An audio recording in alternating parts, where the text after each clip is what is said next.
Okay, here we are. I think, let me know if you guys can hear me. I think I've got this right. Sorry, first time using live stream software.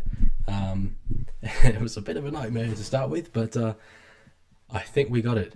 Um, Now, one thing that's important to note about all this, it comes onto YouTube at a little bit of a delay. The delay is maybe about 30 seconds, and there may be a delay between where I'm watching the game and where you're watching the game.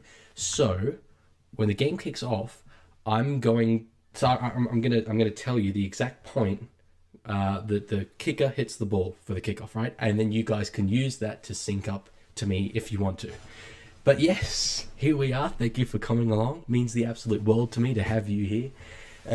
It is Dragons versus Bulldogs, a clash that for so many of the recent years has just meant absolutely nothing. It's been two cellar dwellers, a real kind of Sunday afternoon vibe game that doesn't actually mean anything. But this is huge. They were saying in the coverage of the last game, Dan Ganane and Michael Ennis were saying this is possibly the biggest game of the year when you look at the amount of teams below the Dragons that are hoping that they lose this one. The Dogs want their top four spot, and you got the Roosters and the Sharks are in good form ahead of them. So this is huge. This is huge. Good. I can see you guys can hear. Thank you for letting me know. I'm curious as well. I'll ask this a little later, but I want to know whether you guys plan to watch this game with your commentary not muted, because I'm curious as to how much I should be saying, but we'll see how it goes. But my kind of idea for this is just like, it's as if me and you were sitting together watching the game, and I'll give my thoughts, but obviously the main commentary will go to the commentators. I don't want to be repeating basic stuff about what they're saying. So yeah, I can see Tiger. You've said the audio is cutting in and out. I'm going to try and fix that, although I'm not sure why that would be happening. It looks good in the software. It may be an internet thing. I don't know. Possibly from my perspective. Not sure what end it's on, and YouTube itself has it's not always the best for live streaming, but we make do with what we've got. If it does persist, let me know. But I'm just gonna try and make it work. They've got the Dogs running out. Now, Viliami Kika carrying what looks like his son, I'm gonna guess. Let me keep letting me know if if the audio is cutting out. Again, I don't know why that would be happening, but hopefully it's a problem that will go away. But yeah, no, I'm so excited for this game. I'm genuine. Like I was out at the Raiders game earlier today. I live in Canberra, and even that game I wasn't looking forward to as much as this one. It is such a high stakes clash. So yeah, that hill at Kogarah, Jesus Christ, that is packed. That is packed out. There's something about these two teams, the red V versus, I know we don't call the Bulldogs the blue V, but that's their jersey. It's a white shirt with a blue V. There is something in it, some little relation, and these are two kind of neighbouring teams. Still cutting out. God damn. I'll try and sort of reset the audio a little bit, and we'll see if that works. They've just kicked off for me just then, so if you want to sync up, that's the mark to do it.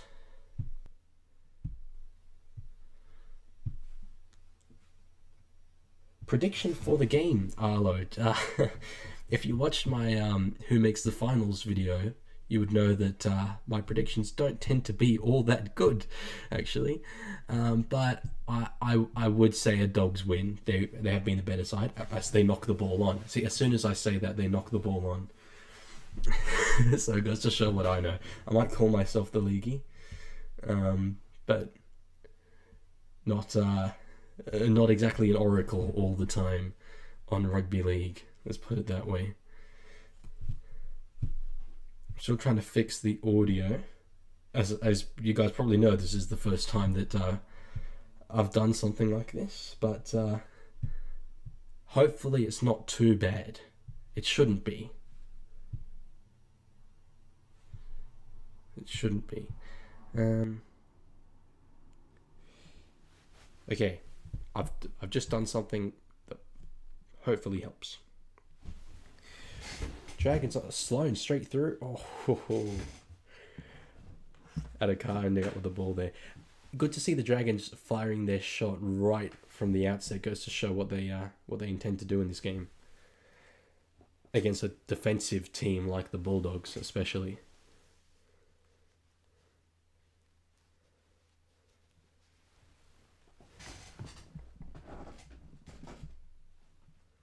Fourth tackle though, and they're only on their 30. This is pretty solid for the Dragons.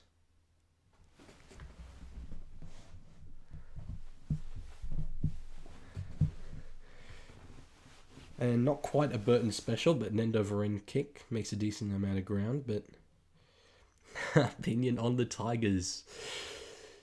I actually okay. I'm gonna make a video on them at the end of the season.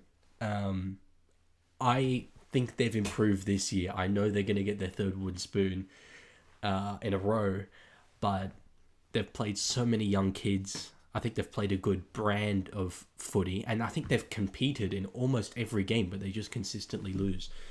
So this might just be the kind of season that they need to have to set up success for next year.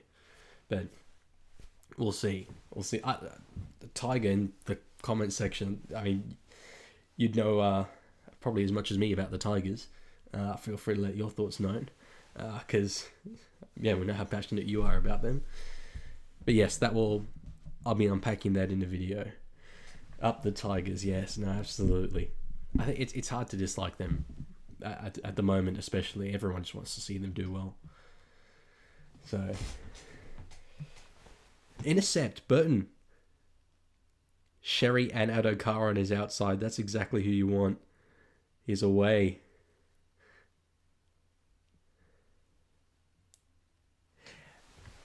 Let's go. Well, I say let's go. I'm absolutely neutral in this game, but it's good to see right from the beginning. First 5 minutes, there we go. There's a try. And it was all Dragons to start this game, field position-wise. Even Burton's kick out of his own end was, it was okay. It wasn't outstanding, but an intercept like that, that's exactly what you need to silence a crowd like a packed-out Cogra. I don't know how many of you guys have been there, but I have a few times. It's not too far away from where I live when I'm up in Sydney, and it's a good ground. Tiger, yes, the Tigers logo. I know, that's something I've thought about. If you want to, there it is. Yeah, when I set up this background, I was like, that's a fantastic idea, but I didn't realise I'd be blocking out the bottom teams. So there you go, in all its glory. You can see it. I'll be moving to a new place next year, and I'm going to bring that background, but I'll rearrange it. So the teams that didn't get a go, because they're at the bottom being blocked, they'll be near the top, and you'll be able to see them next year.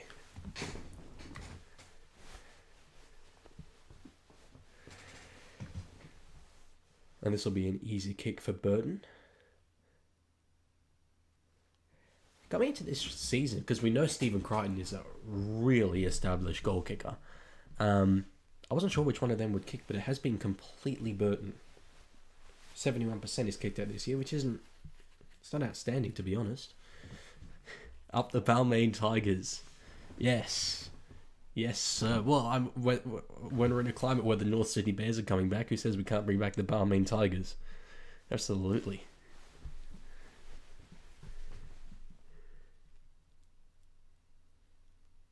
And there we go. He's kicked it 6-0 to the Dogs. Yes, you can see the Knights. There we go. There's Newcastle. I picked 4 players from every team, just kind of players that I liked. We've got Adam Elliott, Kalen Ponga, Bradman Best, and Gagai. But lots to pick from. I do like Newcastle. It has been a good start by the Bulldogs versa. They soaked up pressure well, and then an intercept like that is something that can turn a game. I know we're 5 minutes into it, but Dogs will obviously get the ball back here, and that early period where Saints had a heap of domination and possession and field position. I'll update the scoreboard actually. Better do that. It's good that the Dogs came out of that with points. Good for them anyway. There we go. Scoreboard updated. Wow, the wonders of modern technology. No, Tiger, I do have the Tigers. I do.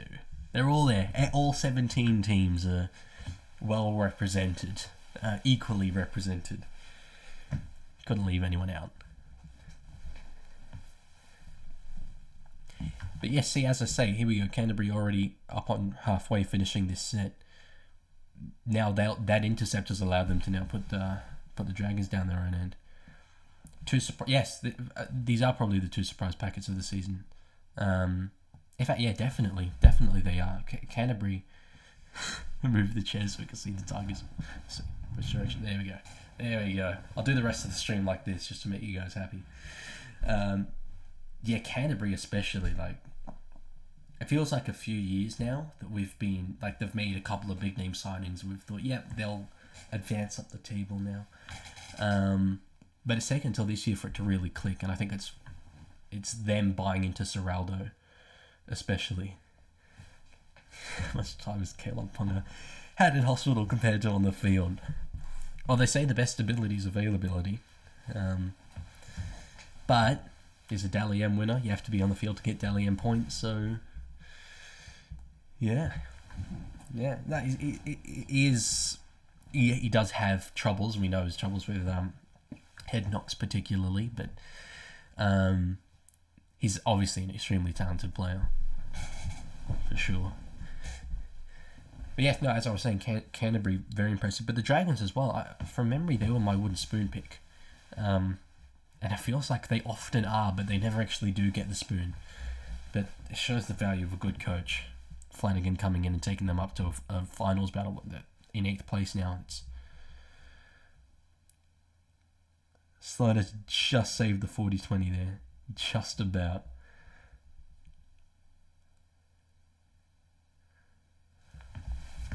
It's been a physical game so far, these two sides. You can see they know what's at stake here. That's good work. That's very good work from Sloan. Yes, Tiger, I do live in Canberra. Well, yeah, I study in Canberra. I'm from Sydney. I spend a lot of time up in Sydney when uni's not on. But yes, I do mostly live in Canberra. Dragons 17th, Bulldogs 16th. Yeah, my prediction, I don't think, would have been very different to that.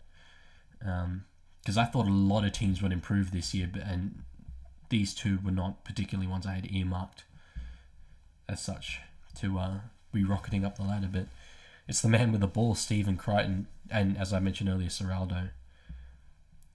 We want 16, Arlo. Let's go. Thank you, brother. Yes, there'll be another video soon on the international stuff. There's just been a number of other things I wanted to talk about first, but there's been a bit of good news. I won't go into it too much because, yeah, as I say, I'll make a video on it. But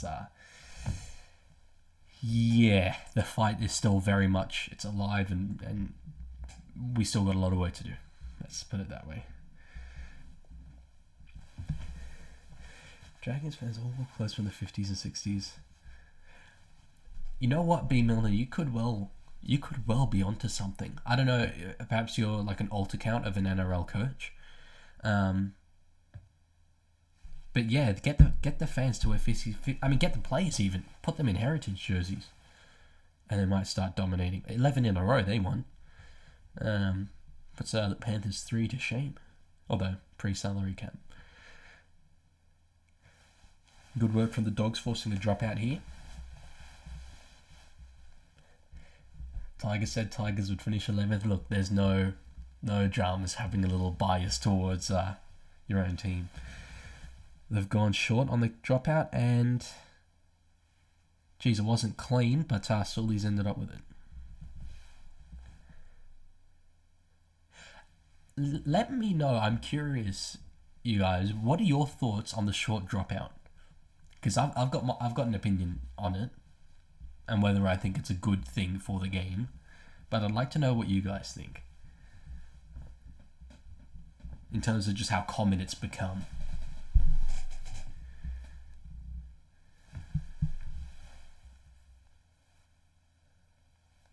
She's real intent here from the Dogs. 4th tackle, and they're not even at the 30 yet.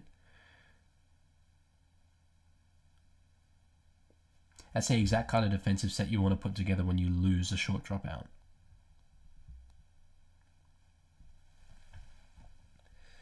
Good kick, but they should start this set around their 40. Yeah. So they'll be in good field position at the end of this set if they can hold the ball.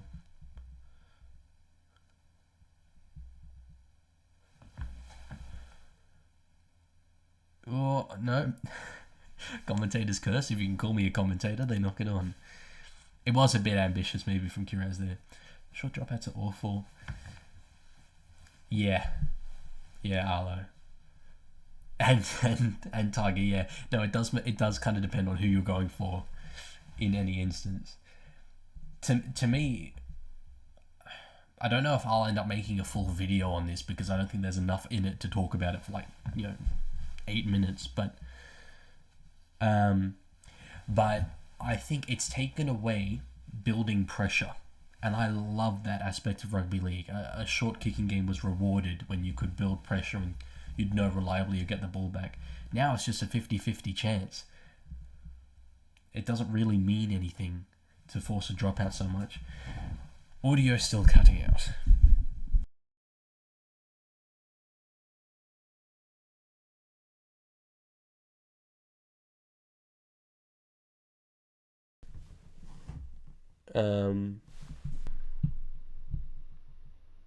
That it's an internet thing.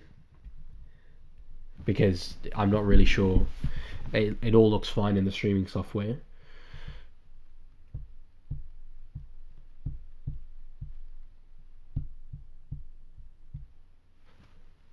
Are the visuals cutting out at all? Is that that a bit juddery? Because that would then make sense. Audio is perfect for B Milner. Yes. Okay. So I expect it's probably an internet thing. As the Dogs get a penalty on the Dragons line. For a first 12 minutes, that's been quite set for set, quite even. If Canterbury get a try here, go out to potentially a 12-0 lead. Visuals are fine for B Milner as well. Thank you. I'm glad that you think the visuals are good enough. Fine for Arlo. Okay, good. Yes, that's good to know. Thank you, guys. Would you take the 2 here, do you think, if you're the Dogs get out to an 8-0 lead?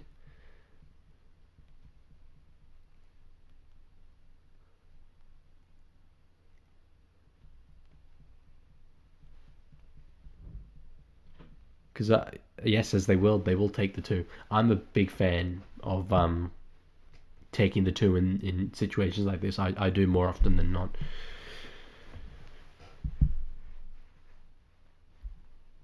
I just think it like even psychologically speaking, to have that 2-score barrier, particularly a game like this, which will have a sort of finals intensity,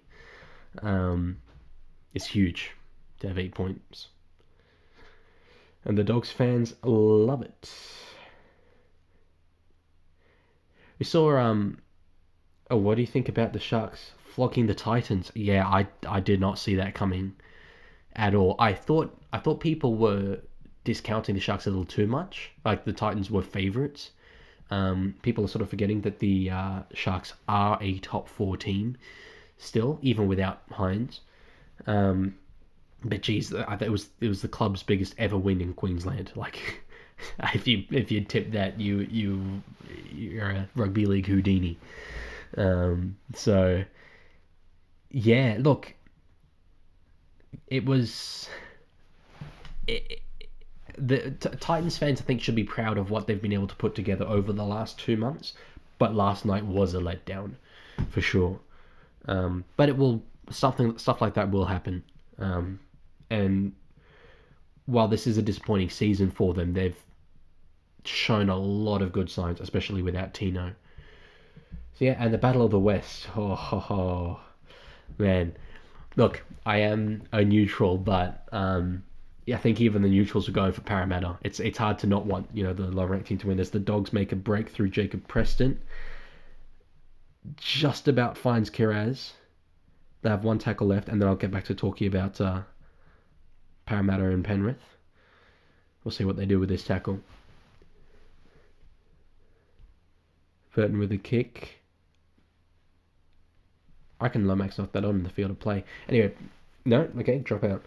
Battle of the West, yeah, as I say, I did kind of want Parramatta to win, to be honest. And to me, it all came down to one play. When there were about 8 minutes left, Parramatta were attacking Penrith's line.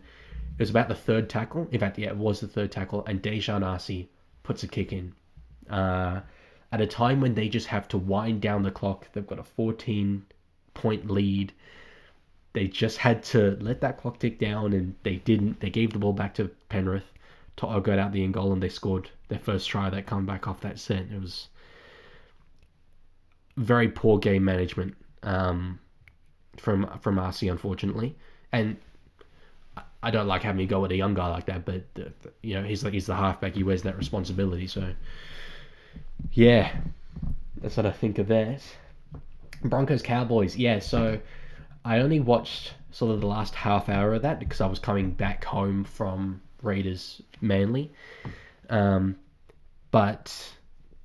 so I basically just saw the Broncos resurgence. I assume if you guys are here in this stream, you probably watch my latest video on the Broncos season. It's like fans of that club would watch a performance like that and think, why are you putting that on when it doesn't mean anything? Up in North Queensland. I do need to update the score. Thanks for the reminder. Yeah, fans of Brisbane will think, why have you waited until now? Against a good team to put in a performance like that. Can we compare that to last week against Gold Coast?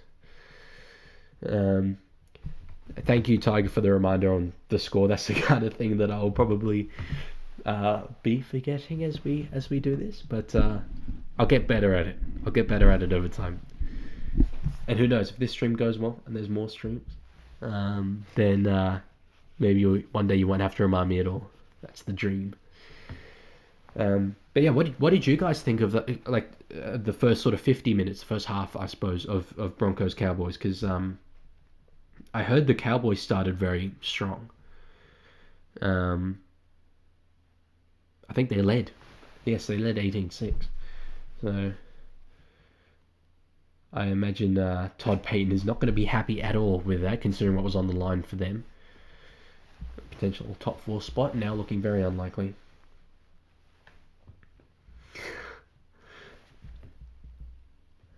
Arlo, hot take. 2021 Panthers was the best and most talented team ever. Ever is a huge claim. Huge claim. Yeah, look, talented I like, because they were very young, full of energy, full of skill.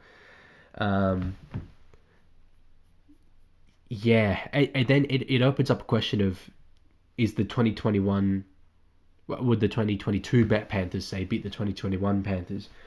I think the 2023 Panthers were outstanding personally, but 2021 still had Api Coruscant, and that was a big plus for them. So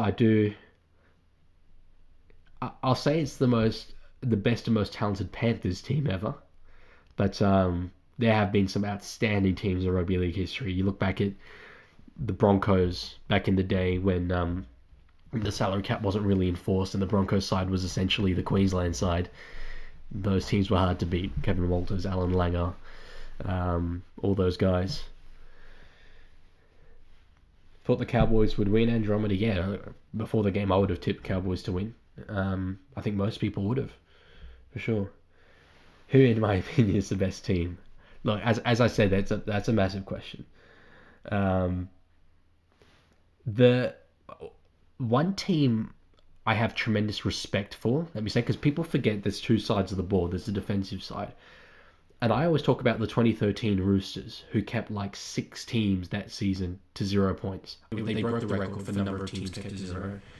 I think if you put that team against other premiership winning teams, the other teams would find it difficult to beat them by virtue of that defence. But in attack, they're significantly better teams than those guys.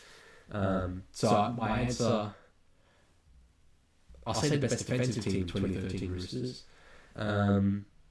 But these current Panthers sides are really hard to go past. Really hard to go past. Sal Comet playing to current audience. Yeah, well, he's been sort of carrying the Tigers. He did last year, especially. This year, there have been a number of guys that stepped up. I talked about Fanua Bole in my underrated plays video. I think he's been outstanding. But he's going to be so important in terms of the story of this next generation of Tigers coming through, guiding them into being professionals and what first grade demands. I think it's been a great signing, despite the fact that they have finished with spoons. James says, who do you go for? If I told you, I'd have to kill you. Unfortunately, that is a secret. Something's up with the audio. Okay, I'll thanks for letting me know. I'll mute for a second and try and fix it.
Okay. I have absolutely no idea what that was. What caused that. Let me update the Dragons score. Because, yes, a Lomax try. Not great timing for me that happened at that point when we had problems. But, yes, Tiger Water is a legend. Is it like Walcher or is it Walker? I read it in my head as Walcher, but I think that's because I know a lot of Italian footballers that have the double C in their name. So Walcher or Walker? Because you've been around since the start.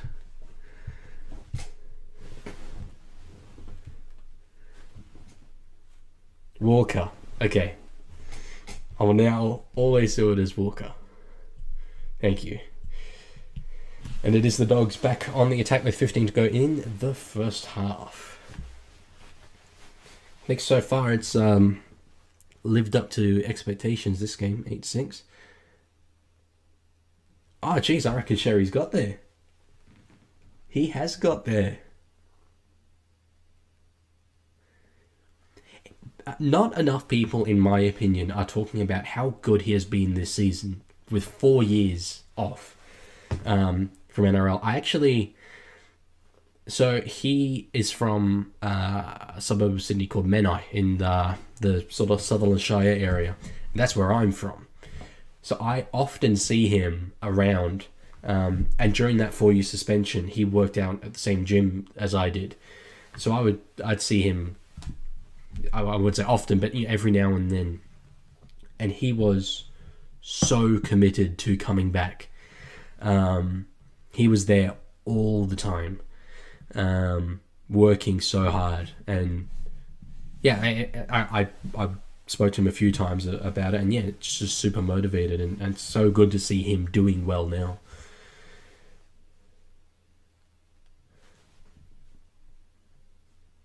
Oh, Tiger throwing shade at him though.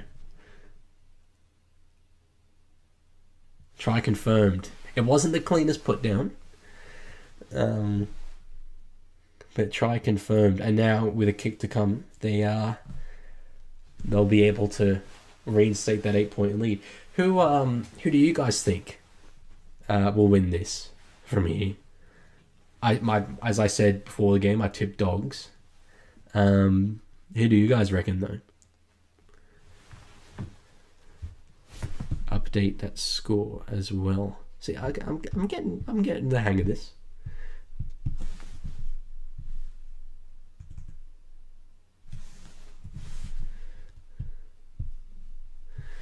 $14 points to 6. Tiger tip Dragons.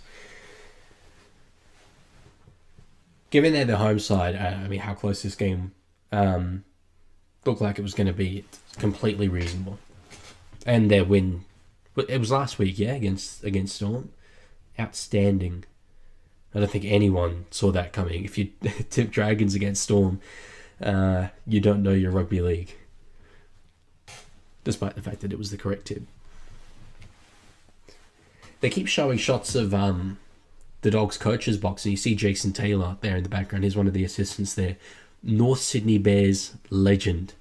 I would not be surprised at all now that the Western Bears have been confirmed, which I have a video released about that on Monday. I would not be surprised. Probably not as head coach, but he'll be an assistant there. That wouldn't shock me at all. Question: are the Dragons and Bulldogs sworn enemies? No, they're not. The main rival for the Dragons is the Cronulla Sharks, but these two sides are neighbouring teams, so there is definitely a rivalry there, and they're both very historic teams. They've been around. If you look at the St George Dragons before they amalgamated with Illawarra, like these are two really traditional teams, so lots of history. Yeah, agree, Tiger, that the Dragons were coming off a brilliant upset. And yeah, the home fans make a huge difference. We saw that last week at Belmore. Come watch a game in Newey. See 5 minutes of Ponga. I have been to McDonald Jones Stadium a couple of times. And I love that stadium. I don't know specifically why, but there is something homely about it, something cozy about it. I love the way it's structured.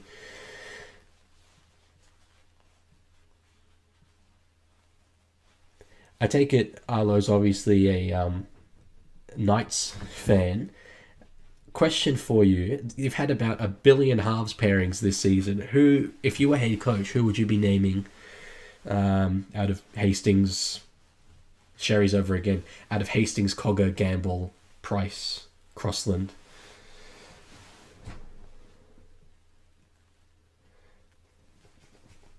I spoke about Sherry, man. I said not enough people are talking about how good he's going. That's the inverse of the commentator's curse. It's the live streamer's blessing.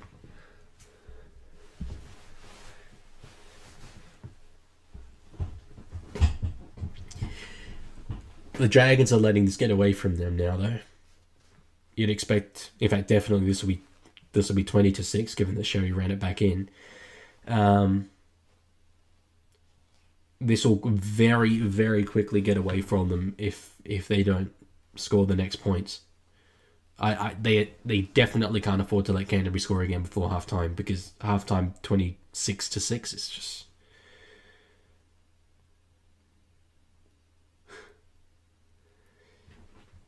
Tiger wishes the Tigers had a rival. Yeah, I love rivalry in sports. I grew up overseas where everyone's soccer supporters, and what their rivalries in soccer mean to them is just outstanding.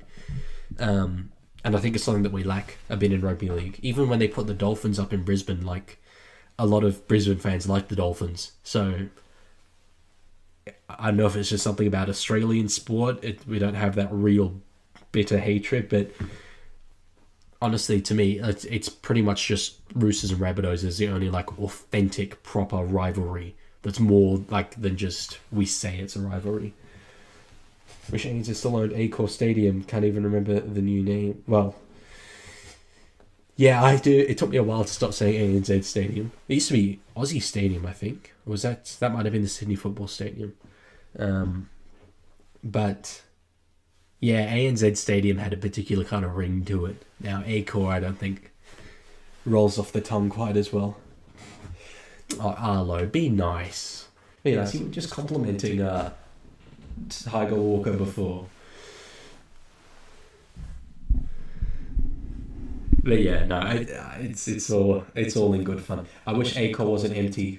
Hello, Hunty the Minion. Yes, I wish Accor wasn't empty. Seeing the scenes at Belmore last week, considering that the Dogs played most of their home games at Accor Stadium, it's like, I know the potential for the crowd is lower at Belmore, but I just think it looks so much better, and you will probably get better crowds because it's actually in Trogs territory. So yeah, but unfortunately, we've got agreements with the state government. Update the scoreboard. Thank you. Yeah, we've got agreements with the state government. That means that venue has to be used a certain number of times throughout the NRL season. Hunty loves the NRL. Yes, well, hey, you're in the right place, my brother. That's a Panthers profile picture. We were just talking about your game last night, a little bit earlier. Hell of a win you guys got as the Dragons knock it on. This is the difference right now between these two teams. The Dogs are taking absolutely every opportunity available to them. Although Gerard's son is checking. He's checking here. But yeah, Dragons are not taking their opportunities here. I think they're just looking to make sure that this was knocked on rather than stripped.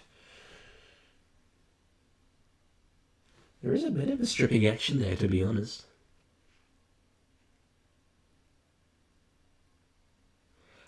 But yeah, I tend to agree with the bunker. It's one of those ones that looks a bit like a strip, but really you are just kind of desperately reaching to make a tackle.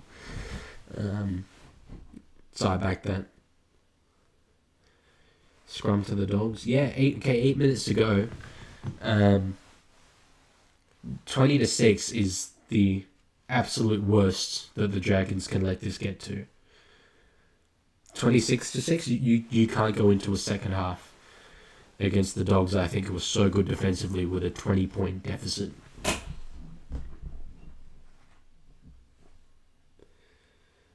We don't know why Channel... Yeah, I didn't realise that Channel 9 was broadcasting this game. I thought Saturdays were just Fox.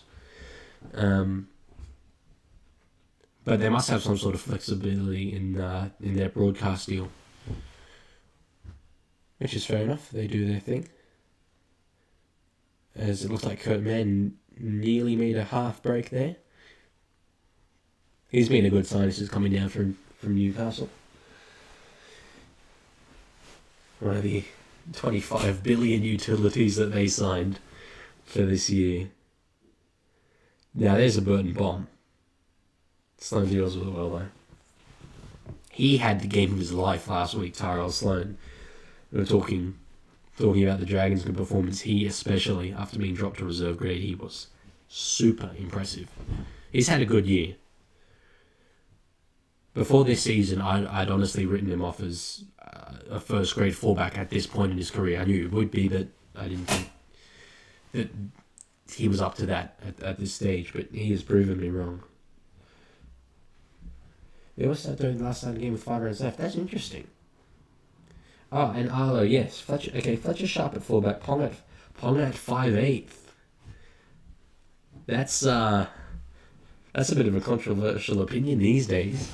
But I do think people overstated how bad it was when he played 5'8". He has a skill set to do it. But yeah, the problem with Newcastle, and unfortunately this just isn't an easy fix. I would have him at fullback, but I think you're too one-dimensional. The game plan is just get the ball to Ponga and hope that he does something. And when you have halves like Hastings and Cogger, or to a lesser extent Gamble, they don't really create very much. So it is just on Ponga. So teams can come into a game with a game plan to just shut down Ponga, and that will nullify you. But it makes sense now you're offloading guys like, I think it's Daniel Saifidi, Jacob Brayley. Jaden Brayley has been told that he can go. So it looks like that's freeing up money potentially for another good spine player. But yeah, it is a hot take. And yes, I agree, get better halves, yeah. It's easier said than done, but as I said, you're freeing up the space to do it now. Andromeda says Bulldogs might have a chance at the grand final. Absolutely. They've made the grand final in every decade. In every year that ends with 4. So throughout all those decades, they routinely make the grand final. So 2024, they should make it. And absolutely, I have them as one of the best 4 teams in this competition. And when it comes to a preliminary final, anyone can win a game and get there. So if teams played their coaches did during the cruise, the Tigers would be the most exciting team to watch. Yes, they would. And the likes of Trent Robinson, Wayne. Well, actually, I think Wayne Bennett was good back in the day, but Craig Bellamy wasn't particularly any good. The Raiders would go well. Ricky Stewart. If you're taking prime Ricky Stewart versus prime Benji Marshall, they might give you a run for your money. It looks like it's pouring rain in Kogarah. Certain camera angles you can see it, and when you can see it on camera, it is pouring. Yeah, I agree, Arlo. Ponga does have too much to do creatively. And your offense does revolve around him. So yeah, you need a second point of attack, and right now, Newcastle simply don't have that. You've got good centres, and every now and then they do come into the game, but you need someone else in the spine that will do that job. And yeah, right now that is not there. Most impressive player says Brand is Casey McLean at the Panthers because of how young he is. Yeah, he's been impressive. He's 19 still. Defensively, very sound, and for centres, that's always the big concern coming in. He's been unreal, definitely. Yes, Tigers may be injured, but as Sloan gets through, and he'll get to the line. They needed that.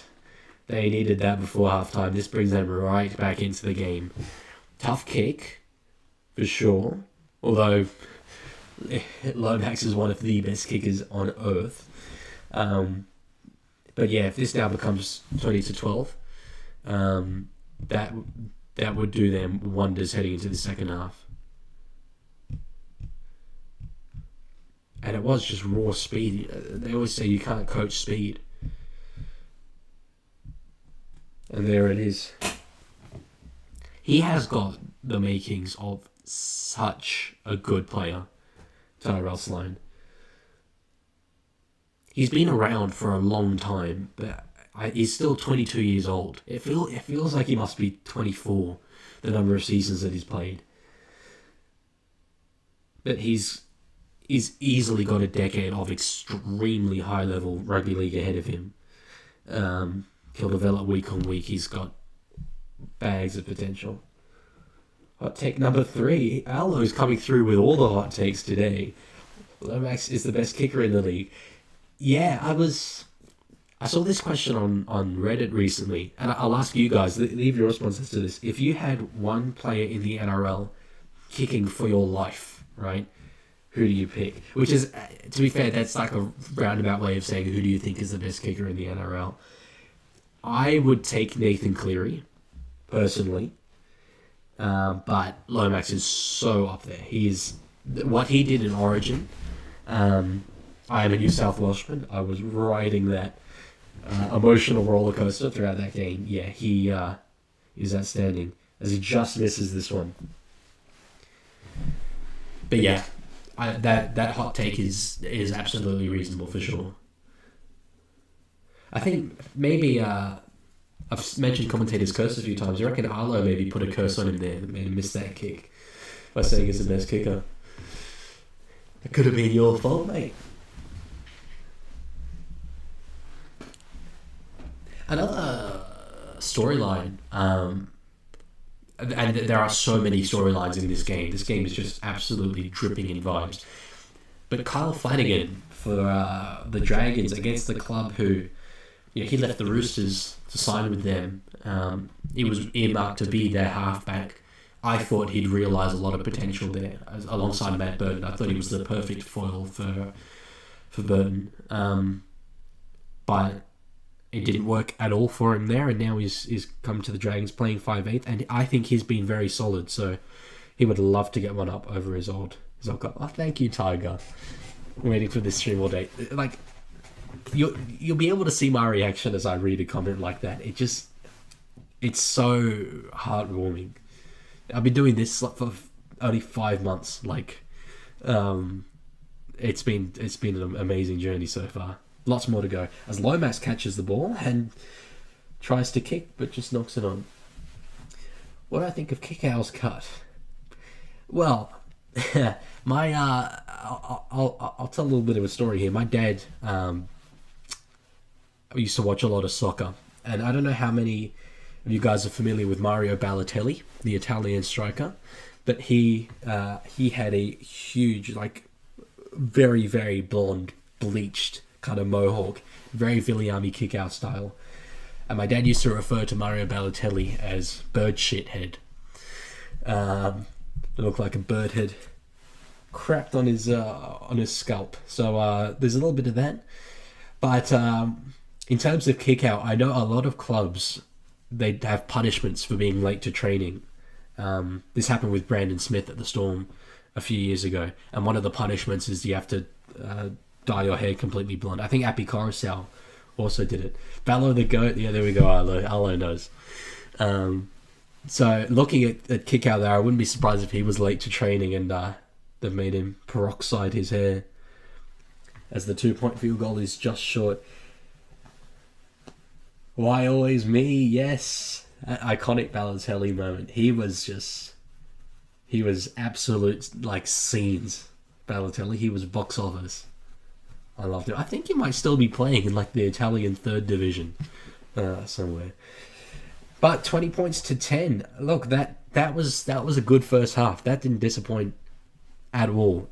Good for the Dragons to get the last try of that half. That was important for them. But yeah, it is absolutely well and truly game on for sure. I'm going to take a break just for a few minutes, but I will be back very shortly. We can unpack that first half. You can let me know your thoughts, and then we'll be ready to go for the second half. So see you in a bit.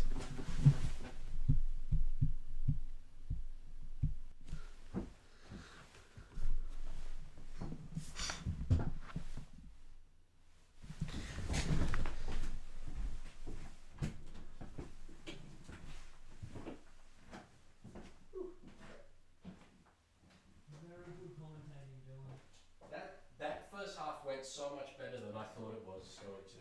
It's nice you've got like those regular watchers in there as well. Yeah. I had no idea what to expect in terms of how many people would show up, but it's been good. He's a legend.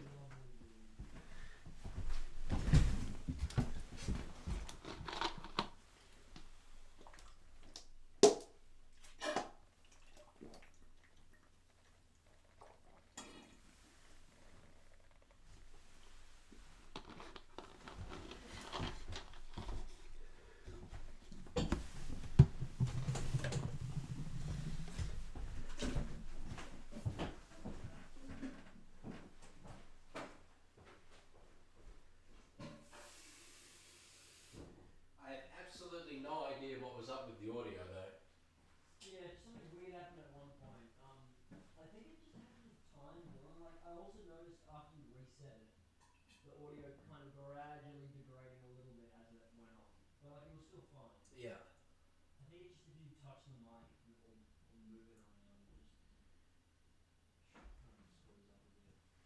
I'll do my best to keep that all also, but yeah, it's the first time I've used this software, so maybe it's to do with that as well.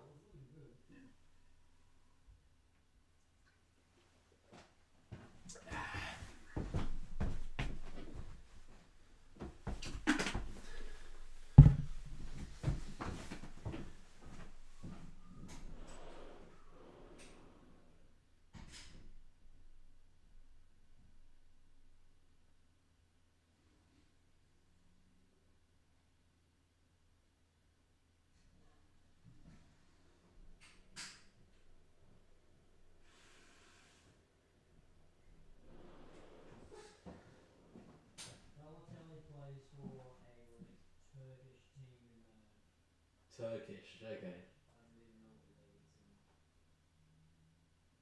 what league it's in. Super League. Ah, yeah, no, that's the Turkish First Division, the Super League. Yeah, Super League. There we go. That's okay. I'll say I've just been informed by my roommate that Balotelli plays in the Turkish Super League. Yeah. Oh, but it says 2023 to 2024. I don't know if this might be his last year or he kind of retired this year. Okay.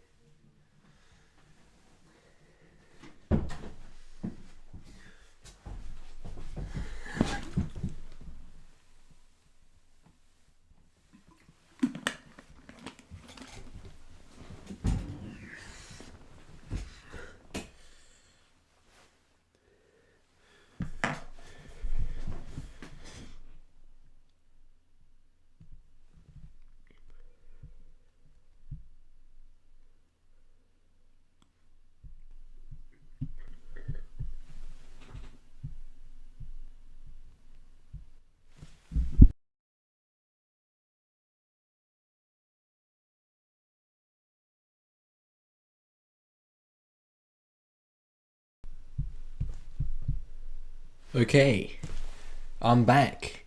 Let me know if you guys can hear me. You should be able to. It looks like you can. So that first half, it felt like I was doing a lot of talking about random Italian footballers during it. Which, actually, on that note, I've just been informed by my roommate that Mario Balotelli plays in the Turkish Super League. So there we go. Not quite the Italian third division, but up there. The Turkish league's pretty good. Anyway, I'm not the soccery. I am the Leaguie. So let's talk some rugby league. You guys let me know your thoughts on that first half, but a number of players I thought were particularly impressive. Tyrell Sloan was huge for that try there, but Bronson Sherry, there's a lot to centre play, particularly defensively, but in attack, your job is run good lines and beat your opposition number, and he did that consistently throughout that first half, and it led to those 2 tries, which at this point on the scoreboard, those 2 tries are the difference. So in a game where all the talk is about Stephen Crichton and the impact that he has on his team, Bronson Sherry has absolutely stood up and delivered well. I'm going to try and find some stats for you that we can read out.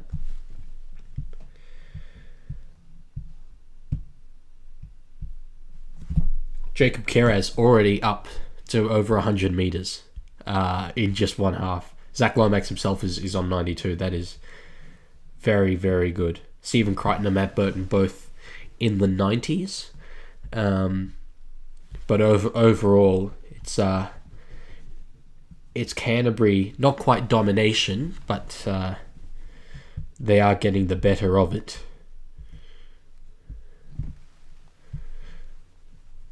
Let's see here. I'm just looking through the Fox website. Yeah, 53% of possession towards the Dogs. That doesn't surprise me. And on face value, that doesn't seem like a huge difference, but in rugby league, when it's not 50-50, it does have quite a lot of meaning. Although the territory is 50-50. So Dogs got more ball, but not necessarily better field position. One stat that stands out to me, though, so far Dragons 22 tackle busts compared to the Dogs 9. That's a stark difference. 22 is huge. Considering that the Dogs have the likes of Viliami Kicker, you'd expect them to be dominating that area. Completion rate, very good for the Dogs, 18 out of 22, but only 10 out of 18 for the Dragons. So you'd think that if the Dragons can hold the ball during the second half, that'll go a long way to getting them right back into this. But 22 missed tackles, Bulldogs. So there are absolutely ways back into this game for the Dragons. They're not too far behind on the scoreboard. You can easily get 2 tries in the modern game, 2 quick tries.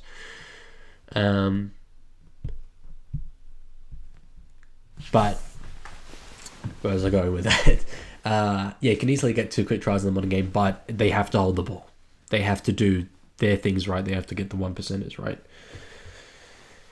Up to Broncos says, how have the Broncos gone from being in the grand final to 14th on the ladder? Well, my good sir, not that I'm encouraging you to go away from my live stream, but my most recent video is on that exact topic, and it has all of the answers that you seek.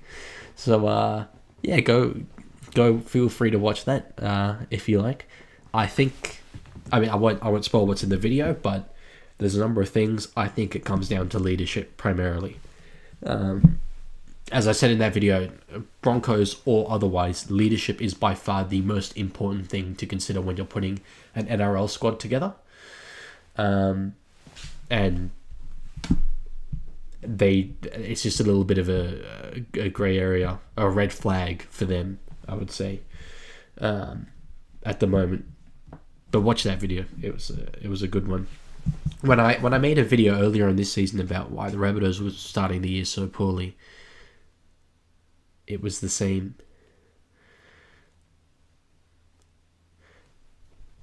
It looks like there's a little bit of buffering going on with the stream. The video's not quite getting through. Well, that might be impacting the audio. My apologies if it is.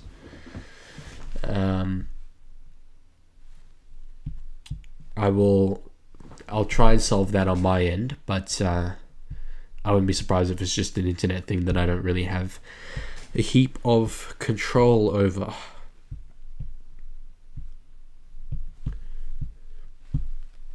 But yeah, feel free in the chat to let me know what you guys thought of that first half.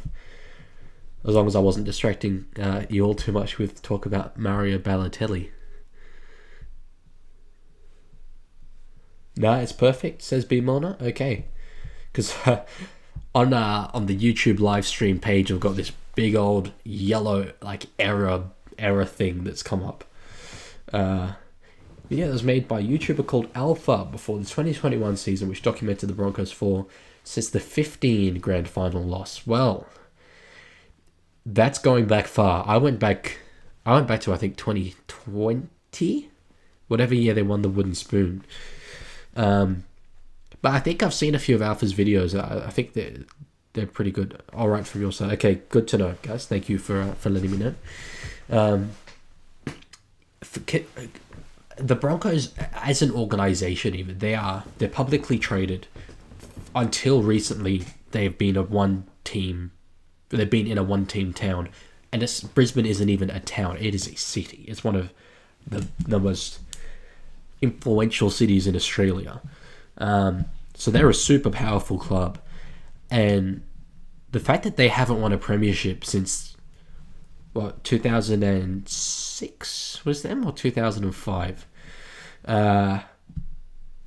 Like, I know 2015 grand final played out the way it did, and it was remarkable that they didn't win that day.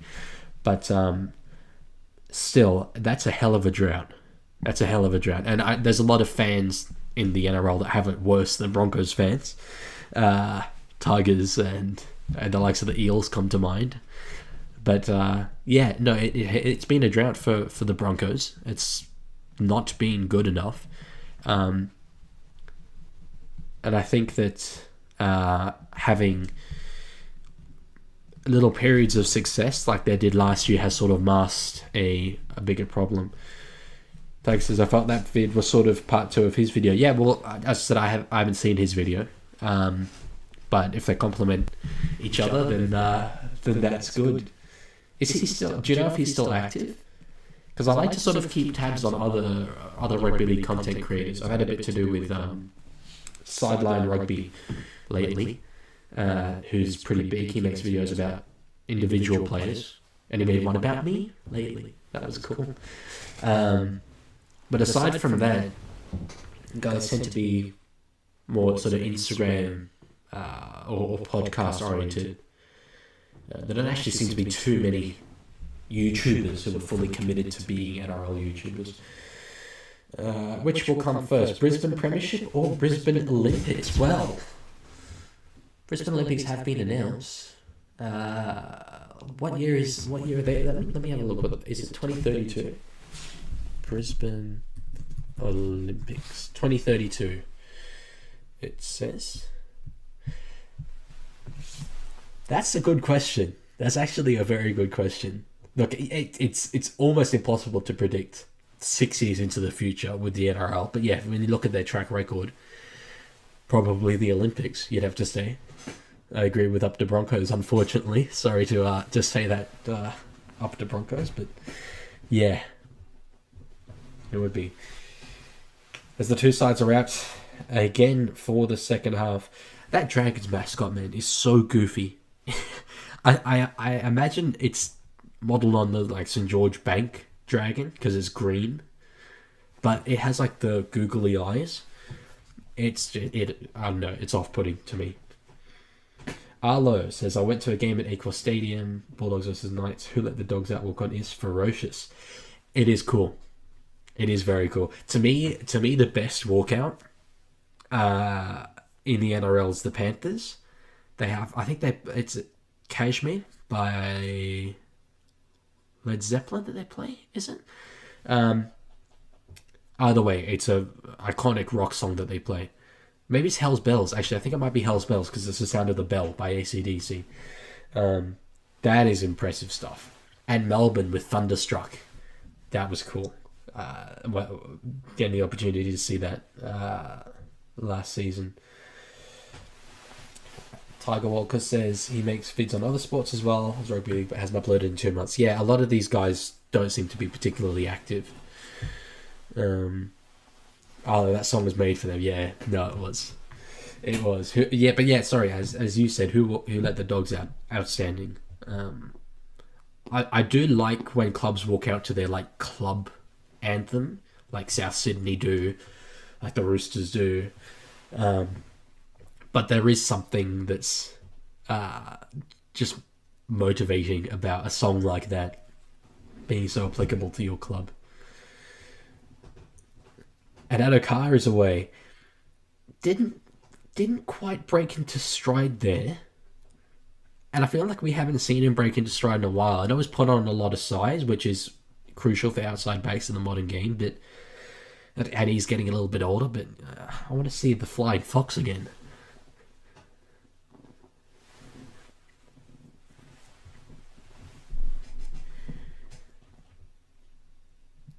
Next try in this game is big.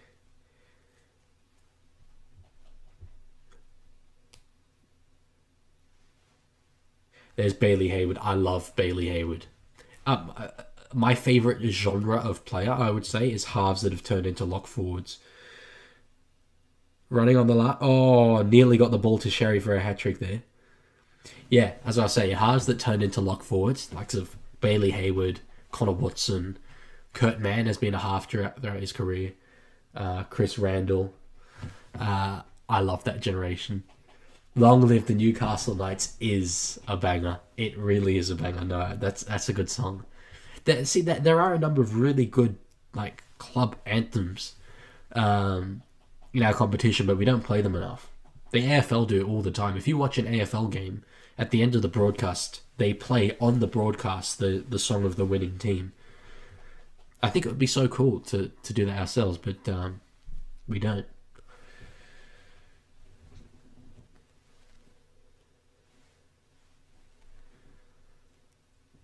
Connor Tracy, safe, solid again. We've known for years that he's got enough quality to be a first grader, but to be honest, I thought that it would be Blake Taff ahead of him at fullback for the Dogs. And yeah, oh yes, sorry Tiger. Yes, Tiger says I'm out for this year to Tigers members, but there we go, as a Tigers fan. Out of curiosity, what was that event like? I'm always curious as to what members events clubs put on. So what exactly do they do? Good night up at the Broncos. Thanks for joining us here. Hope to see you back soon. Arlo says, which stadium has the best crowds? Best crowds. I'm gonna be honest. Look, this might be because you're a Newcastle supporter, but the first club that comes to mind is Newcastle. When you guys got 3 wooden spoons in a row, your crowd still stayed pretty solid. And the fact is you have not had success in a very long time, but they're still outstanding. And particularly for the NRLW, you guys are one of the rare fan bases that always shows up for the NRLW side. So I'd say Newcastle, but the Raiders clap is awesome. It's one of my favourite things in rugby league. I mean, I experienced it earlier today. I'm not a Raiders fan, but even I get up and participate in it. It's such an awesome experience, and we need more stuff like that in rugby league. I think it makes them super special. AFL uses club songs as wildcard song. Yeah, and as I mentioned, when the team wins, they play their song on the broadcast. Tiger, I wish the NRL did what the AFL did in that every team has a theme song. Yeah, like I agree, 100%. Because it's a very traditional thing, but traditions have to start somewhere. If you write a song now, okay, sure, it's a new song, whatever. It doesn't have a lot of history behind it, but in 50 years it will. If you just sit around saying, oh, well, we don't have a traditional song, you're never going to have a song.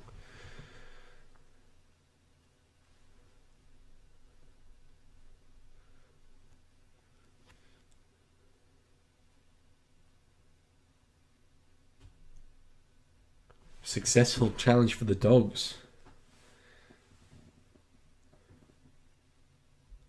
So they will keep their challenge. Yeah, right, but they're not actually going to get the ball back. It's always weird when that happens, but it makes sense. So he says, you pretty much meet the players and coach with the coach, and a few players have speeches. That's cool. That's very cool.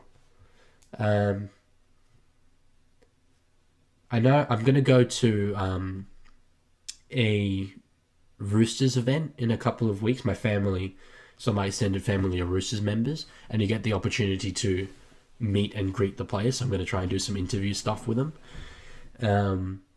But it's just like at Allianz Stadium, they just come out like you're sort of in their grandstands, and they come out onto the fields, and you could talk to them. But so it's not quite as organised as that. And that's good to see that the Tigers are doing well in that department. Knights in their reserve 12th to 14th spot mid as usual. Yeah, as I said, haven't had a lot of recent success. But look, you're kind of where I would expect you to be when we talk about on paper. So you can be disappointed about where the club currently is, but this season, I don't know if you can be particularly disappointed. Last year, I think you overachieved, which is a compliment. Adam O'Brien did well to get what he got out of those players, but yeah, it's just not quite a balanced salary cap in my opinion. Too much in the centres and in Ponga, and too much disregard for the halves. Most teams have a theme song, but not actually many actually use them. Yeah, no, I agree. Like your Tigers in particular, they use well, is it Welcome to the Jungle? I think you guys play. It's Eye of the Tiger. Surely it must be Eye of the Tiger. Which again, like Who Let the Dogs Out, that's cool. It's a good song, and it fits the Tiger theme, as it looks like Ben Hunt knocks on. But yeah, it's not a West Tigers song. It would be cooler if the West Tigers had their own song. Jeez, what's this? Getting into the is it Hame Sele getting into the ambulance? Jeez, you never like to see that. He looks alright. Hopefully this is just precautionary, but that's, you never see something like that. God, that's horrible to see.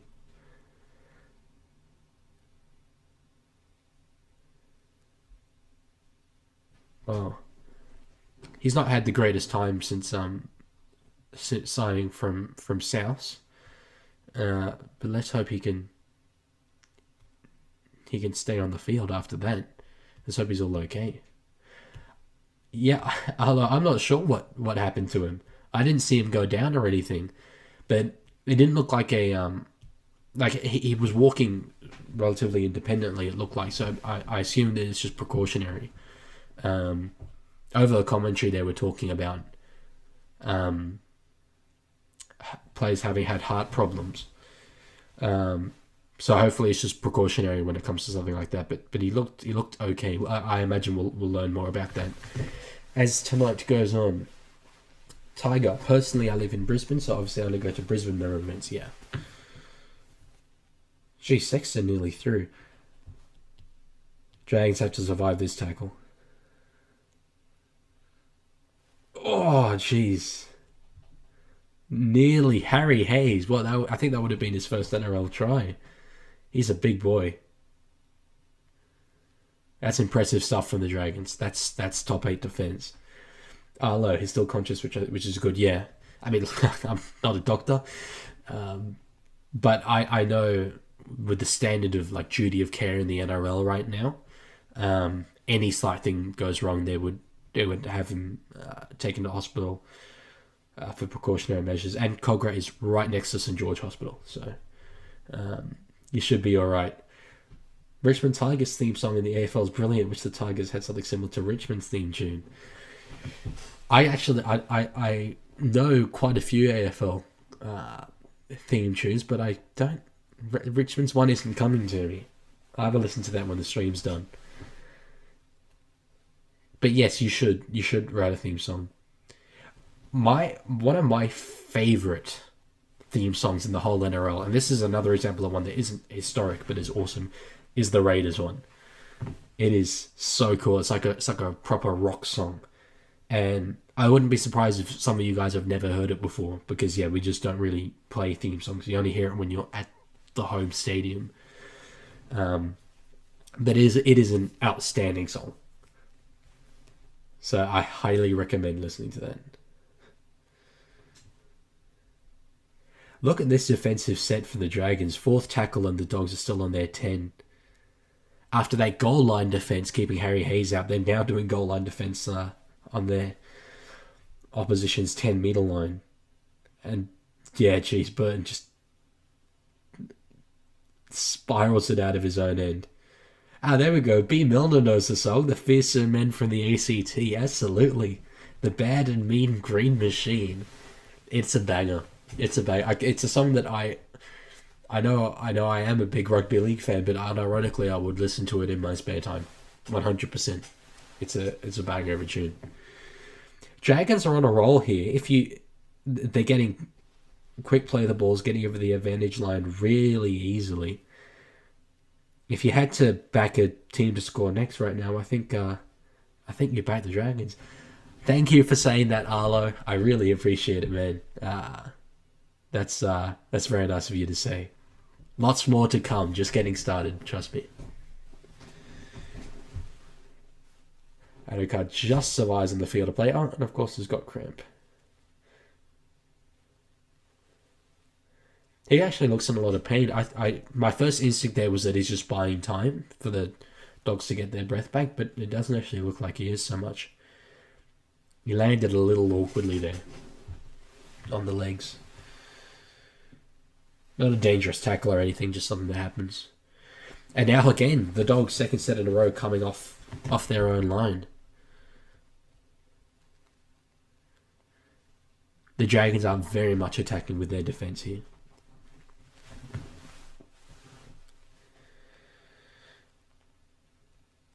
But geez, they're running it hard. The likes of Curtis Morin. He's a little forward, but geez, he's just a terrier. I love Curtis Morin. He's outstanding. And again, kicking out, it's their 30 this time. This is a little further downfield. Nearly got a 40-20 out of that. Did Matt Burton.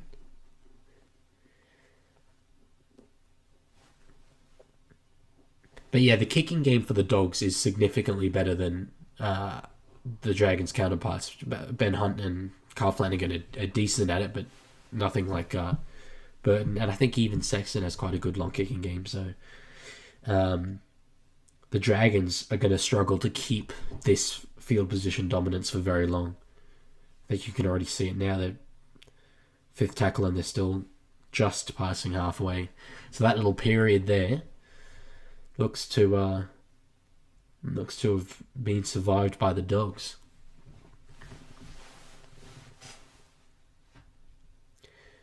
Adokar catches safely. I think he's hurt. You don't see so often him just pass that ball. I think he's feeling the effects of that cramp. And Ben Hunt will know that. That's Zach Lomax's side. If we see another crossfield kick to Zach Lomax in the Dragons' next attacking set, do not be surprised. And Tiger loves the phrase attacking with defense. Yeah, well, so often we praise goal line defense, but yeah, I'm not an NRL coach, right? But I often think teams can defend with that level of intensity at any point on the field, right? Obviously, with the try line, there's a little more psychologically at stake, but you can apply that consistency and intensity through the field. So that's what the Dragons were doing there for that period.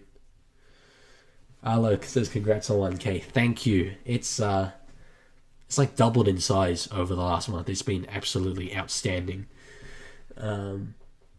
But yeah, as I mentioned earlier, just getting started. When am I doing the next stream? I don't know. This is really like a test to see if I enjoy it, if you enjoy it more importantly. But I'll see. I'm sort of tossing up whether to do like routine streams in the same time slot every week, or like pick a good game to do each week. So I'm not sure.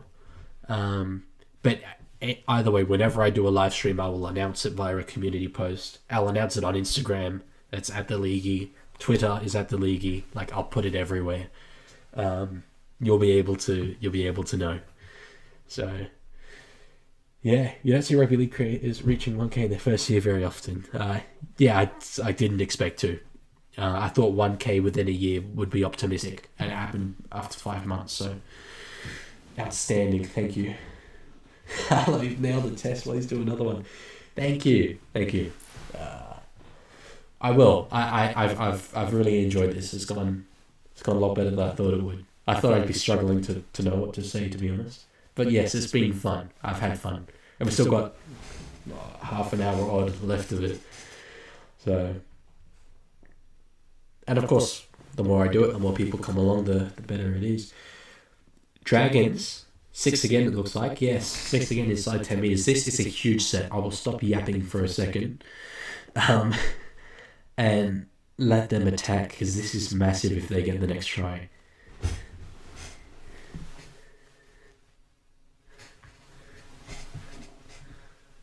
That's fine again. Sloan is the danger man for them. But as I said, if I'm Ben Hunt right now, I'm looking at Adokar, who's hindered out on that wing, limping around, and putting up a kick for Lomax.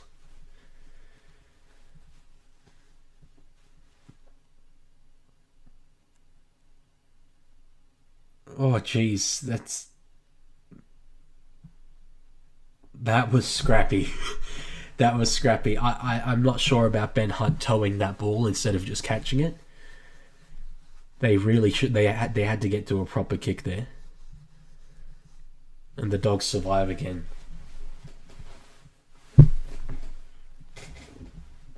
I said in the first half that the Dragons couldn't afford to go in to a second half 20 behind against a defensive side like the Dogs. But even 10 behind, it's still tough. It's tough to score any points against this Dog side. So they're going to have an uphill battle from here. But plenty of time to go. And they do have the home crowd.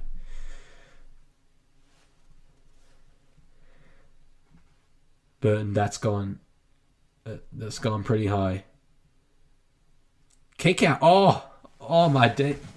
Was that a knock on there? I think it was, yes. Sam Hughes getting involved. How good is that? A second rower catching the kick, and then it gets to the front rower. Unreal. What the hell just happened? I agree, Tiger. What was that? Love to see the big boys getting involved. Kick out on report. Probably for the haircut.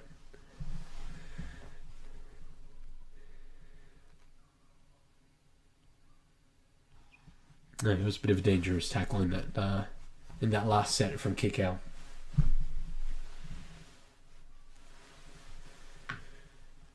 Dragons.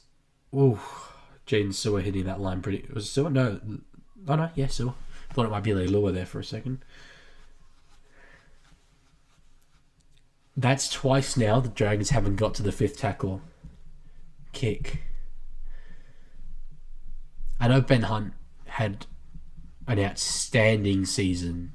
Was it 2022?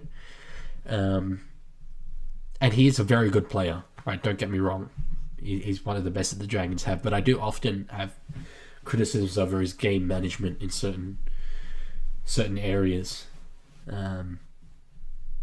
That's really the job of the halfback, and sometimes he just seems to kind of jump at opportunities a little bit too quickly. The pain of every Newcastle sports fan. Mid. Yeah. I'm assuming, Arlo, that you're relatively young, and so you probably haven't seen the Newcastle Premiership wins. I haven't seen the Newcastle... I've watched the games, but I was born in 2002. I wasn't around for when they were really winning premierships. And so I admire the hell out of someone like you who supports your club despite not having seen them win that premiership. But it will happen. It will happen. The salary cap, I firmly believe the salary cap works. So your time will come. Ollie loves Just Yours. How I donate? That's a good question. You can't at the moment, unfortunately. I'm having absolute dramas with YouTube's payment systems. It's been a nightmare. I could talk about it for an hour, but the long and short of it is that I am not going to be eligible for monetization for the next month, which is annoying because I've fulfilled all the requirements. But at least for a month, no donations possible. But thank you. I appreciate you saying that. I think Kurtman's got there. He has. Those 13. Well, yeah, not quite around for those early days then. But I appreciate you being here, man. Sorry, Tiger. The Dogs could make the prelim or go out in the first week of finals. Yeah. Look, it's that kind of season. It's absolutely that kind of season. There are so many very good teams. Anyone is capable of beating anyone else, pretty much. With the exception of maybe Penrith. Well, even Penrith and Melbourne, they're capable of losing games, especially when you look below that. Like, it's super tight, in my opinion. So they're absolutely people are capable of beating the Dogs, but that's an important try now. 14-point lead. We mentioned earlier the dominance that the Dragons had in terms of field position, and they didn't take those opportunities. So try confirmed, and this will be 16. It was right under the posts. Commentators do often like to hype up the chances of the team that's behind still being in the game and winning the game, but this is huge now. This is a big mountain to climb. Let's say that. They're just saying Reed Marnie's gone up the tunnel with a shoulder injury. Let's hope that's not too serious for the sake of Bulldogs fans, because he is vital to them. The Cowboys may not even make finals after that game. It's true. Well, as I was saying, it's that kind of season. You know, we're looking at there was potential top 4 candidates heading into that game, but it's so tight. You've got a team like the Dolphins who are currently on the live ladder, wouldn't be in the 8, and they've been top 4 this year for a substantial proportion of this year. So there are so many teams in it, and that's a strong argument when I say that I firmly believe the salary cap works. I'll update the scoreboard. Yeah. The number of teams and how close the competition is and how everyone can compete against almost everyone, it's great. Get Andrew Johns out of retirement at 50, still better than any of our halves. You reckon a halves combo of Andrew and Matty, they've made up now? You reckon they could do it? Ty says update the scoreboard. Yes. So, well, you as I said earlier, the stream comes in at a bit of a delay. But yes, I did remember. I did remember that time. It should. You know what? You're probably too young to be fair for this, but it could be a good drinking game. Drink whenever the Leaguie forgets to update the scoreboard. I think you'd be absolutely plastered by the end of it. Lucky Galvin, 2025 Dally M medalist. 25 is a bold prediction, let's say. But eventual Dally M medalist would not surprise me whatsoever. He's fantastic. I hear a lot of stuff about that he might transition into being a back rower later in his career, which would hurt his chances of winning something like the Dally M. But he's an outstanding young player. He's blown away. When I made my West Tigers season preview, I didn't even mention him because I was like, there is no way he's going to make it ahead of Jaden Sullivan, Latu Fainu, this Lachlan Galvin guy, this kid. He might get a few first grade games, but no, he's been so good. So good. Arlo says, me and my dad also support the Wires because he was born there. Disappointing year for us. Jeez. Newcastle and Wires fan. Okay, to be fair, last year you did have a good last year. Another side made a premiership push, but Wires were top 4. Newcastle won 7 in a row, I think, leading into the finals. But yeah, their drop off has been massive. And like the two teams have played a little worse than last year, but I think the majority of it is because other teams are just playing better. Personally, Tiger, I'll drink water every time you forget. Yeah, to be fair, I should probably say drink water. I'd imagine most of you are less than 18 years old, so I shouldn't be promoting something like that to you. Let's not do that. Lucky's too young to win the Dally M in his second year, though. Well, he can't win Rookie of the Year because of suspension, which I will at some point make a video on the Dally M process as a whole, because I think it is so flawed. But to me, if you miss games through suspension and still get enough Dally M points to win Rookie of the Year, it only means that you deserve it more because you've had less games to get those points in. The fact that it disqualifies him for like no real reason, like what message are they sending? Like, oh, we don't like it when a player does bad things on the field. Well, yeah, that's why you suspend them. Like, that's the punishment. But ruling them out of the Dally M awards is just bizarre, personally. Sad to see Sean Johnson retire. Yeah, I didn't expect it. I expected him to re-sign because the Roosters offered him a deal earlier this season. And that indicated to me that he was going to continue to play on. But yeah, real end of an era stuff. The Warriors CEO said there's a generation of kids in New Zealand that play rugby league because they saw Sean Johnson, and yeah, 100%. He was that influential. But he's unfortunately not the player he was even last year. So that will free up a heap of, well, maybe not a heap of money, but a decent chunk of money for the Warriors. We now have Tamare Martin and Chanel Harris-Tavita, which is not the greatest halves pairing, but maybe they can go after someone better with that money. Why would the Roosters want SJ? It was the same reasons they eventually ended up signing Chad Townsend. They wanted a veteran like backup half to guide Sam Walker and Sandon Smith, who will be the halves next year. Brand says, IMO Sam Burgess getting act last year exposed everything wrong with how South Sydney internally operates. I also have a video on that from earlier this year. They've got internal problems, 100%, but to me it's, again, to do with leadership. In a nutshell, what I think caused the problems for South Sydney earlier this year is that the guys that set the standards, i.e. Latrell Mitchell, Cody Walker, they're guys who don't need to work as hard as other NRL players to still have twice the output. They're just natural freaks, right? They're so gifted.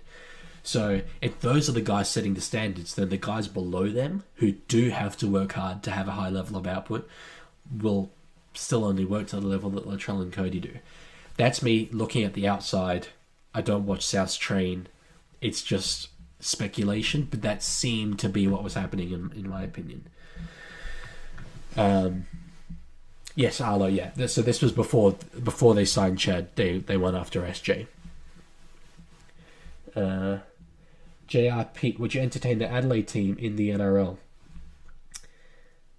A lot of people asked me that question in my video on where the 18th team should be, because I didn't feature Adelaide. There are a few games that the Sydney Roosters and Melbourne Storm played in Adelaide. And the crowds, like this was made, it was within the last 10 years, but probably about 5 or 6 years ago. The crowds were not super impressive. And then you look at Perth, who Dolphins and Roosters played there the other week, and they sold out 20,000 seats. To answer your question, I would entertain an Adelaide team, absolutely, but it might be team number 20. I would have a second New Zealand team at 19. And then, yeah, I'd be happy for Adelaide to be 20. I'm very much against PNG. A third Brisbane team could work. But I think Adelaide would probably be better.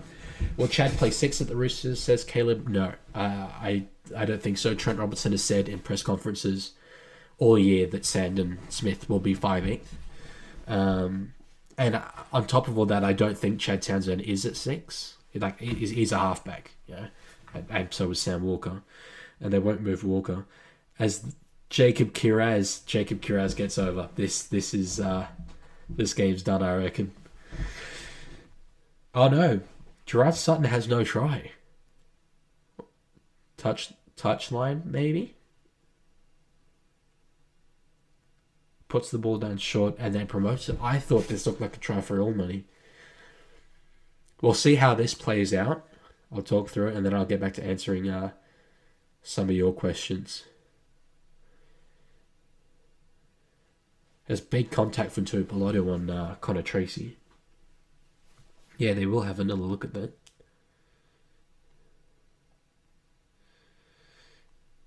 You can't look at something like that in slow motion. Yeah, good play on.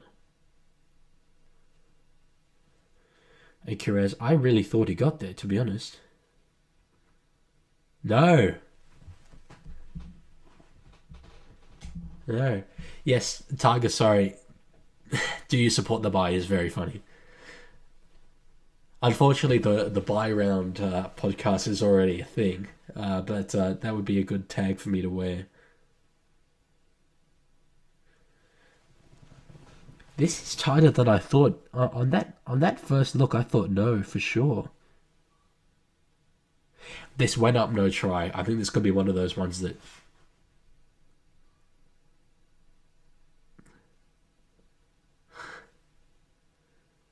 See, to me, a moment like this shows how good our referees are. You just had Gerard Sutton, who's been running around for 67 minutes. He'd be exhausted right now. He has one look from an unideal angle. And he was able to tell in that moment that Kiraz knocked on before the line. That was his initial ruling.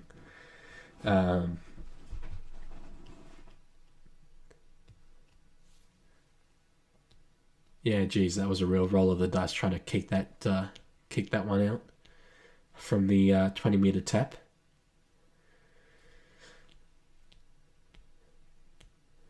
Was it, I think it was 16 points that Penrith came back from last night, wasn't it? So, the 16 in this. Could Lightning strike twice, you reckon? But yes, as I was saying earlier to Caleb's question of Chad playing 6, Robbo's been very clear on that. To me, the signing doesn't make sense so much. So from that perspective, I don't have an explanation. I didn't at the time, even when they were going after Sean Johnson earlier in the year, I didn't really understand it. But I think they just wanted, to have an older head in the dressing room. They're losing the likes of Warrior Hargraves and Joey Manu. So they wanted a little, and Luke Keary especially. So they want to have an older guy there. Other Dogs are prelim final team. Yeah, no, I said earlier in the stream, to me they're one of the top 4 best teams in the NRL. I'd say it's 14 points they came back from. Well, still close. 16 is not impossible. It's just very unlikely. Yeah, Dogs though. See, to me, it's between them and Cronulla in terms of who the 4th best team is, and I do think the Dogs are a little bit more consistent. So yeah, I guess that they'd be there, but it really depends who they're coming up against. Probably in that second week, I'd expect them to win week 1 if they don't finish in the top 4. But then second week, like if they're coming up against the Roosters, then or definitely if they're coming against the likes of Melbourne and Penrith, then I don't see them making a prelim from there. Arlo says, what's your opinion on the bunker situation? My grandpa hates it, but that makes sense. He'll grow up without it. Yeah, that's another one I've got a video on, but I'll sort of summarize it. Yeah, I agree with Tiger. If we didn't have the bunker, the game would be in strife. I have a lot of experience refereeing. I was a referee overseas. The bunker is so helpful. So helpful. It is literally impossible to referee a rugby league game properly. Like, by definition, You're expected to look in multiple places at once. So to have the bunker there is outstanding for the referee himself. The fact is they don't get it right all the time, and I don't know why. I don't have an explanation as to why. But if the bunker wasn't there would be so much more controversy. With all the like 4K Ultra HD slow motion replays that we have, if there was an objectively wrong call that the bunker would have overturned, but we got rid of the bunker, like for NRL 360 would have stuff to talk about until the end of time. They could complain about that forever. So it's not perfect. It should be better. I don't know why it isn't better, but it's definitely the right thing to have. Tiger says, if we win 9 of our next 4 games, we can make finals. Well, Benji Marshall's pulled off a few miracles in his player career. We'll see if he can bend the laws of time and get you 5 extra games there.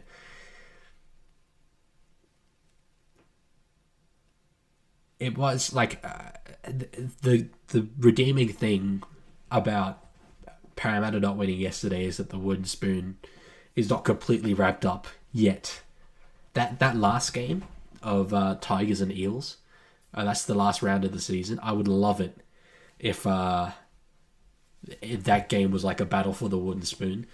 I know fans of those two teams wouldn't love that, but it would be so funny. It was like an inverse grand final. Arlo, what's your take on the Knights versus Tigers tomorrow night? Me and my friend are going. He's also doing some of the hot takes. Well, hello to your friend. I've quite liked the hot takes. I agree about the bunker. Tigers versus Knights tomorrow. It's very hard lately to tip in favour of the Tigers. Where's that one being played? I'll have a little look. Because that makes a huge difference. Let's see. Yeah, in Newcastle. Newcastle and Newcastle. That should be enough to get the win for me. Your last home game, as Sloan takes, not Sloan, Lomax takes it. So you played. Was the last home game the one against Brisbane? That feels like it was a while ago though. Maybe there must have been one since then. But even though you're not a particularly good side this season, I think the Tigers are going through a lot of stuff. They've really committed now, the Tigers, to building towards next season. They're playing the kids. It would not shock me whatsoever to see the Knights win that one.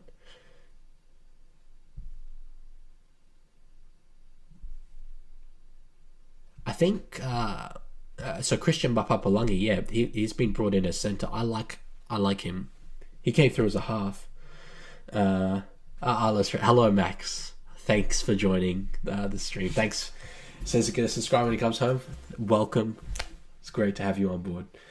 No, that was the last. Jeez, yeah, it was a while ago. It feels like maybe it's not. I'm purely vibing that. But I think like the Tigers are building towards next season. I think you guys do have enough quality to get over the line. Papalangi's good as well at centre. I do like I like Will Price for you guys, and he's not named in your squad. He's named in the reserves list, but. If I was Adam O'Brien, I'd be having him at 5'8". We spoke earlier about the likes of Ponga and how he has to do too much defensively and there's not enough spark in your spine. To me, Will Price is a player who does have spark. So I'd be pairing... Like, I liked Crossland at halfback last week. That wasn't so bad. I wouldn't mind having him and Price. But yes, Tiger, I hope we can find a way to win. Look, Tigers and Knights are two teams that I really like. I think both fan bases are really, really strong. I want to see both those teams succeed. So, Tigers winning would be nice. Would increase the wooden spoon battle with Parramatta a bit as well. Arla, I just learned about you tonight. Definitely going to turn in the future, Max. Thank you. I'm glad. I appreciate it. Simon says, "Where's the link to your OnlyFans?" Well, listen, Simon. We're not quite at that level yet. I know I did mention earlier I'm having monetization problems with YouTube, but the financial position isn't so dire that I need to sell feet pics to pay the rent. We're not quite at OnlyFans level, but I put out a community poll to see if people were interested in watching a live stream, and that was 78% yes. So who knows in the future? As he retracts the message. No, Simon's okay. It's all a bit of fun. I'm flattered that he thinks I'm even good looking enough for that. Well, I'll take that. As we're in the last 5 minutes, I don't know about you guys, but this has flown by, in my opinion. 28-10. Dogs have it wrapped up. The crowd is thinning a little bit on that hill. But the Dogs have got the job done. This was a huge test for them, Ian. And they've done it professionally. They've got through their work. They've played their style. And they've contained the Dragons for the majority of the game. So this is... I stop... Oh, should I update that scoreline? 28, not 26. Yeah, it's not quite a statement win. But it's a very good win. JR Pete, if you had the chance to bring back the Nines concept back, would you bring it back? And would you run like Rugby Sevens? I used to love the Auckland Nines. And then what was later the Perth Nines. But they had the international Nines a couple of years ago. And I thought that was really cool. It was sort of unfortunate that there was only one. Here goes the water. Damn it, Tiger. Yeah, I don't know exactly what the crowd was like for that game. But any showcase of international rugby league is cool, and if you could bring that back with the Nines format, that's great. There've been a little bit of talks about rugby league being played at the Brisbane Olympics, which is ambitious, but if it were to be played, I wouldn't be surprised if it was League Nines. Hopefully International Rugby League is in a position where it's strong enough to have a competitive international Olympic Nines competition. Geez, Lomax really misjudged that kick. You don't see that very often.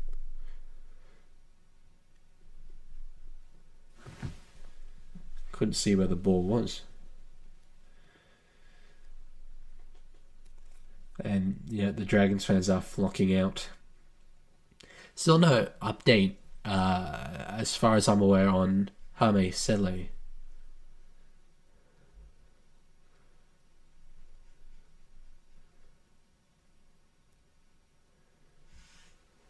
Yeah, no, Simon's all good. He's alright. Okay, the Dragons and Bulldogs are the most improved teams from last season. Yeah, we were saying earlier, Tiger Walker was saying the surprise packets, and yeah, I agree.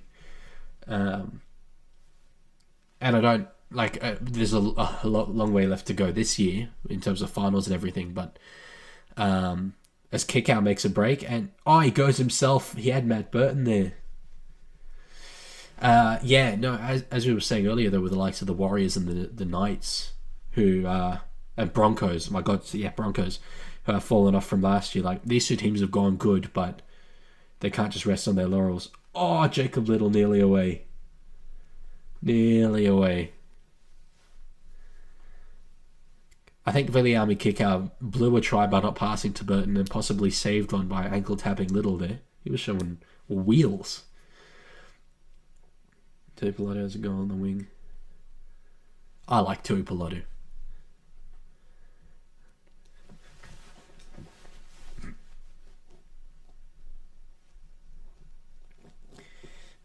A minute and a half left to go. Lomax has come well in field. Oh, this is danced his way through. And there's another intercept. What is going on? The first one was a hooker. This one's a front rower. What are the odds of that happening? Tiger says do at least one stream every week. Yeah, I probably will. After this. It's been good. I'll have a look at the schedule for next week, and pick out a game, and we'll see. I'm traveling back up to Sydney next week, so you won't get this beautiful background. You'll get something a little bit more simple, but I'll still be able to do it.